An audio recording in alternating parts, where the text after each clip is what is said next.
ሰላም ጤና ይስጥልኝ የተወደዳችሁ የቮይስ ኦፍ ራያ ሚዲያ ቤተሰቦች እንደምን ውላችኋል። ዛሬ የካቲት 16 2018 ዓ.ም የቮይስ ኦፍ ራያ ሚዲያ ዕለታዊ ዜና ሰዓታችን ላይ እንገኛለን። በቅድሚያም አርዕስተ ዜና። በትግራይና በአማራ ክልሎች መካከል አከራካሪ ሆነው የቆዩ የተባሉ 5 የምርጫ ክልሎች የይገባኛል ጥያቄው እስከሚፈታ ድረስ ከትግራይ ክልል ውጭ ሆነው ለፓርላማ በቀጥታ ምርጫ እንዲደረግባቸው ውሳኔ ተላለፈ። በተለይም በሁሉም የራያ አካባቢዎች የራስን መብት በራስ የማስተዳደር ጥያቄ በተደራጀ መልኩ በበርካቶች የራያ አካባቢዎች የሚነሳ ጥያቄ ነው። በዝርዝርም እንመለከተዋለን። የትግራይ ህገ መንግስታዊ ወሰን በመጣስ ህገ መንግስታዊ ስርዓትን አደጋ ላይ የሚጥል ውሳኔ ተላልፏል ሲል የትግራይ ጊዜያዊ አስተዳደር ገለጸ። የፌዴሬሽን ምክር ቤት አፈ ጉባኤ ደብዳቤ ሀገራችንን ሰላም የበለጠ ከማወክ ውጪ ሌላ ትርጉም አላቸው ብዬ አላምንም ሲሉ አቶ ጌታቸው ረዳ ገልጸዋል። በሌላ ዜና ትዕግስታችንን እንደ ፍርሃት በመቁጠር የህዝባችን ስቃይ በማራዘም እልቂትን መጠበቅ እንደማይገባ ያመንበት ጊዜ ላይ እንገኛለን ሲል የትግራይ ክልል ሰላምና ጸጥታ ቢሮ ገለጸ።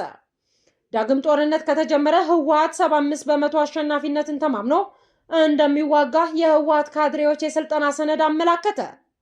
ተሰብሳቢዎቹ በአመዛኙ መልሶ ጦርነት እንዲካሄድ ፍላጎት እንደሌላቸው ነገር ግን በፕሪቶሪያ የሰላም ስምምነት እንዲቋጭ ፍላጎታቸውን አንጸባርቀዋል። በዝርዝርም እንመለከታቸዋለን።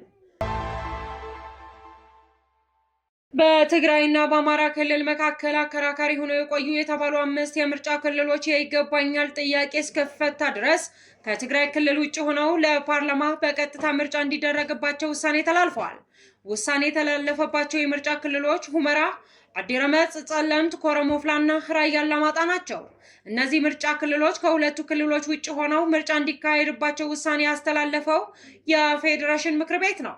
ለምክር ቤቱ ውሳኔ መንስኤ የሆነው ጥር 22 2018 ዓ.ም በኢትዮጵያ ብሔራዊ ምርጫ ቦርድ ይፋ የተደረገው የምርጫ ክልሎችና ምርጫ ጣቢያዎች ዝርዝር ላይ ነው። በዚህ ዝርዝር ላይ በሁመራ ምርጫ ክልል የሚገኙ ጣቢያዎች በትግራይ ክልል ምዕራባዊ ዞን በሰቲት ሁመራ ወረዳ የሚገኙ እንደሆነ ተጠቅሶም ነበር። በአዲረመጽ የምርጫ ክልል የሚገኙ ጣቢያዎችም በተመሳሳይ ሁኔታ በትግራይ ክልል ምዕራባዊ ዞን በወልቃይትና ጠገዴ ወረዳዎች ውስጥ ያሉ መሆናቸው በዝርዝር ላይ ሰፍረዋል። በዚህ ክልል በተመሳሳይ ዞን ውስጥ እንደሚገኝ በምርጫ ቦርድ ዝርዝር ተጠቅሶ የነበረው የጸለምት ምርጫ ክልል በጸለምት ወረዳ የሚገኝ መሆኑ በሰነዱ ተመላክቷል። በትግራይ ክልል ደቡብ ዞን ስር ያሉ የምርጫ ክልሎች ሆነው የተጠቀሱት ደግሞ በራያ ወፍላ፣ በራያ ኮረምና በራያ አላማጣ ናቸው። ሁለቱ ምርጫ ክልሎች በራያ ወፍላና በራያ አላማጣ ወረዳዎች እንደሚገኙ በምርጫ ቦርድ ሰነድ ላይ ተቀምጦ ይህ ዝርዝር ይፋ መደረጉን ተከትሎ ምርጫ ቦርድ አከራካሪ ቦታዎች ለትግራይ ክልል ሰጥቷል በሚል ማህበራዊ ትስስር ገጾች ትችት ቀርቦበት ነበር። ብሔራዊ ምርጫ ቦርድ የመራጮች ምዝገባ ለማካሄድ የተዘጋጀባቸው የምርጫ ክልሎችና ምርጫ ጣቢያዎች ለህዝቡ ይፋ ካደረገ ከ3 ቀናት በኋላ ይህንኑ በተመለከተ የፌዴሬሽን ምክር ቤት ለተቋሙ ደብዳቤ ጽፏል። የፌዴሬሽን ምክር ቤት በዚህ ደብዳቤው 5 ምርጫ ክልሎች በትግራይና በአማራ ክልል መንግስታት መካከል አከራካሪ ሆነው መቆየታቸው መጠቀሱን ገልጿል። በእነዚህ የምርጫ ክልሎች የይገባኛል ጥያቄ እስኪፈታ ድረስ ከትግራይ ክልላዊ መንግስት ውጭ ሆነው ለብቻቸው በቀጥታ ለህዝብ ተወካዮች ምክር ቤት ምርጫ እንዲደረግ መወሰኑንም ምክር ቤቱ ለቦርዱ በጻፈው ደብዳቤ አሳውቋል። በ5ቱ የምርጫ ክልሎች የሚደረገው የክልል ምክር ቤት ምርጫም አመቺ ጊዜ ተመርጦ ወደፊት እንዲካሄድ ውሳኔ ማስተላለፉንም በምክር ቤቱ ደብዳቤ ላይ ተገልጿል። በአከራካሪዎቹ ቦታዎች ላይ የክልል ምክር ቤት ምርጫ የሚካሄደው በአካባቢዎቹ ላይ የተወሰነው የይገባኛል ውዝግብ በህገ መንግስቱ ውሳኔ ሲፈታ እንደሆነ የፌዴሬሽን ምክር ቤት በደብዳቤው ማሳወቁን ምርጫ ቦርድ ዛሬ ባወጣው መግለጫ አመላክቷል። በግንቦት ወር መጨረሻ የሚደረገውን ጠቅላላ ምርጫ በ5 የምርጫ ክልሎች የሚፈጸመው በፌዴሬሽን ምክር ቤት ውሳኔ መሰረት መሆኑ ምርጫ ቦርድ በዛሬው መግለጫው አሳውቋል። ይሁን እንጂ በተለይም በሁሉም የራያ አካባቢዎች የራስን መብት በራስ የማስተዳደር ጥያቄ በተደራጀ መልኩ በበርካቶች የራያ አካባቢዎች የሚነሳ ጥያቄ ነው። ትዕግስታችንን እንደ ፍርሃት በመቁጠር የህዝቡ ስቃይ በማራዘም እልቂት መጠበቅ እንደማይገባ ያመንበት ሁኔታ ላይ እንገኛለን ሲል የትግራይ ክልል ሰላምና ጸጥታ ቢሮ ገለጸ። በትግል እንጂ በልመና የሚከበር መብት የለም በሚል የትግራይ ክልል ሰላምና ጸጥታ ቢሮ መግለጫ አውጥቷል። የፕሪቶሪያው የሰላም ውል በመጣስ ባለፈው ወር የተደረገውን የድሮን ድብደባ እናወግዛለን ያለው ቢሮው ብዛት ያለው ሰራዊትና ትጥቅ በማሰለፍ ትግራይን በመክበብ ለሚደረገው እንቅስቃሴ ግልጽ የጦርነት አዋጅ ነው ብለዋል። የትግራይን ህዝብ አንድነት ለመከፋፈልና እርስ በርስ ለማጋጨት በጀት ተመድቦ እየተሰራ ነው ሲልም ገልጸዋል። በመስዋዕትነት የተገኘው የፕሪቶሪያ ውል ስምምነት ከፈረመው ህጋዊ አካል ቀምቶ ለግለሰቦች መስጠት አደጋ የሚያስከትል ነው ያለ ሲሆን ትግራይ በመክበብ በቴክኖሎጂ ብዛት ያለው ሰራዊትና ትጥቅ በማሰለፍ ተጨማሪ እልቂት ከማስከተል የዘለለ ድል አያስገኝም ሲል ገልጸዋል። ትዕግስታችንን እንደ ፍርሃት በመቁጠር የህዝብ ስቃይ በማራዘም እልቂትን መጠበቅ እንደማይገባ ያመንበት ሁኔታ ላይ እንገኛለን በማለትም አሳውቀዋል። የትግራይ ህዝብ በከባድ መስዋዕትነት ያረጋገጠው ማንነቱ ብሔራዊ ክብሩና ቀየውን ተቀምጦ በከባድ የህልውና አደጋ ወድቆ ባለበት በዚህም ጊዜም ቢሆን ሰላማዊ መፍትሄ ያስቀድማል ብለዋል። ለሰላም ሲባል የሚተውና ተላልፎ የሚሰጥ ማንነትና ሉዓላዊ ግዛትና ቀዬ አለ ብሎ የሚጠብቅ ወገን ካለ አይሆንም፣ የማይጨበጥ ህልም ነው ብለዋል። የትግራይ ህገ መንግስታዊ ግዛታዊ አንድነት ሳይረጋገጥ ተፈናቃዮች ወደ ቀያቸው ሳይመለሱ የራስን እድል በራስ የመወሰን መብት ሳይረጋገጥ ሰራዊቱ ትጥቅ አይፈታም ሲልም አክሏል። ይህ አቋም ታጥቀው የሚገኙ የትግራይ ኃይል አባላትም አቋም እንደሆነ አመልክቷል። በኃይል ለማፈን እየተደረገ ያለው የትግራይ ህዝብ ጥያቄ ዋነኛ መፍትሄው የተቀላጠፈ ሰላም ነው በማለት ገልጿል። ቢሮ የትግራይ ኃይል ከድቷል ሲል ስም ሳይጠቅስ ለገለጻቸው አካላት ባስተላለፈው መልእክት በትግራይ ህዝብ የጥፋት ድግስ የተሰለፈባቸው አካላት ወደ ቦታችሁ ተመልሳችሁ የታሪክ ተጠያቂዎች አትሁኑም ብለዋል።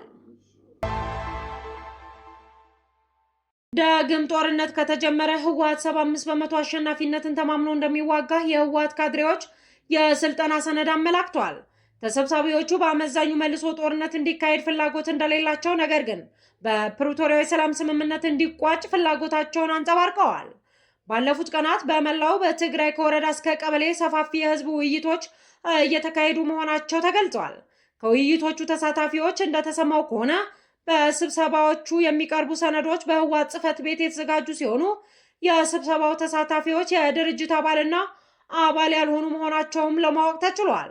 እኔ በተሳተፍኩበት ንግድ ማህበረሰብ መድረክ ድርጅታዊው ጽሑፍ ከቀረበ በኋላ አባልና አባል ባልሆነው ተሰብሳቢ ለምን በህወሓት የተዘጋጀ ሰነድ ታቀርባላችሁ የሚሉና ሌሎች ጥያቄዎች ቀርበዋል።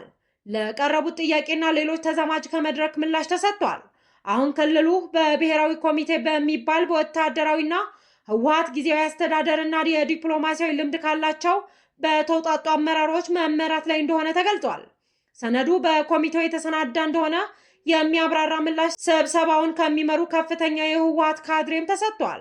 ትግራይ እንደባለፈው የጥቅምት 2013 እስከ ጥቅምት 2015 ዓ.ም የነበረው ጦርነት በከበባ ላይ እንዳልሆነችም በስም ያልተጠቀሱት የውጭ አጋራት ድጋፍ እንዳላቸው ከየትኛውም የፋኖ አመራር ክንፍ መሆኑ ግልጽ ባይሆንም ህወሓት ከፋኖ ኃይሎችና ከኤርትራ መንግስት ጋር ስልታዊ ግንኙነት እንዳለው የህወሓት አመራር ከባለፈው ዓመታት የተሻለ የተጠናከረ ከላይ እስከታች ወጥ የሆነና እየተናበበ እንደሆነ ከሃዲዎች ሲሉ የፈረጇቸው በተለይ የእነ ጀነራል ጻድቃንና የስምረት ፓርቲ መስራች ሲሏቸው ከህወሓት መዋቅር ሙሉ በሙሉ መቋረጡን ከሃዲዎች ያሏቸው ከህወሓት መዋቅር መጥረግና ከፋኖና ከሻዕቢያ መንግስት የፈጠሩት ስልታዊ ግንኙነት ባለፈው 2 ዓመት ከተመዘገቡት ከፍተኛ ድሎች ተጠቃሽ መሆናቸውም ተናግረዋል።